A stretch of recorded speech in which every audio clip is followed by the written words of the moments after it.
Hello and welcome to Theme Park Information. In today's show we're going to continue the series of rides at theme parks and stuff like that. We've talked about drop towers, we've talked about dark rides. We're actually now going to go on and talk about like the pendulum sort of swinging rides. You see, these are actually generally getting more and more common.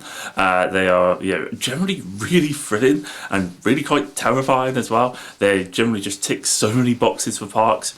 A little bit like the drop tower, they give you a very thrilling ride in a very small footprint compared to like a large coaster, and they can actually be really forceful, really fun. You can get airtime on them, and yeah, they are so good. So let's pretty much talk about a couple of really simple sort of like basic sort of ideas for it. So usually you'll have a main carriage suspended between like four main pillars which meet together, and effectively it works just like a pendulum. You swing side to side. As you swing upwards, start to lose momentum, slow down. You actually could get airtime if you're like facing outwards or potentially inwards. There's a couple of different seating configurations for these, and then you kind of swing back round, and then usually the kind of main part twists as well, and then you kind of get it where there's the effect on the other side as well. And you kind of go and do that until you get higher and higher.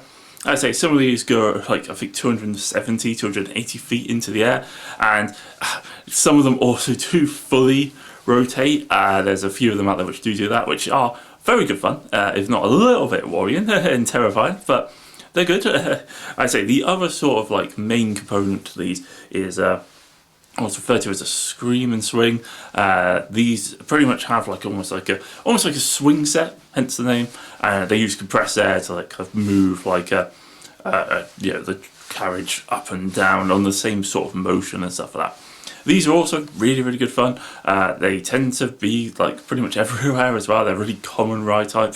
I say partly because they take up, again, really small footprint, really quite thrilling, especially if there's something you can play with. Like if like one side of it is, for example, over like an animal enclosure, for example, if it's at Busch Gardens Tampa, or if you're like Lissy Bird, you can have one where it goes over like a hill or something like that as well. And I say these are just a really good ride to have at parks.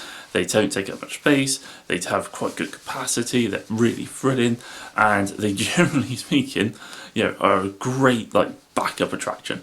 Very similar to the sort of drop tower. It just ticks a lot of boxes for parks to have these, and they are well worth going on if you want to. As I say, they can be a little bit unnerving. They are high, they are intense, they are quick rides. Definitely don't go 1-1 if you've just eaten. Top advice there. And as I say, we're trying to see if we can move on to the next sort of one soon as well for roller coaster rides. I'm not sure what it might be, but it potentially could be a log flume is what I'm confirming an hour about. So quite close to my heart, the old log flume. Yeah, but so anyway, back to the sort of pendulum rides. Really, really good fun. Generally speaking, really good for parks. Really good for guests and stuff like that. Well worth going on. And as I say, there's a couple of different ride types and varieties out there. Thanks very much. Have a good day there, and goodbye.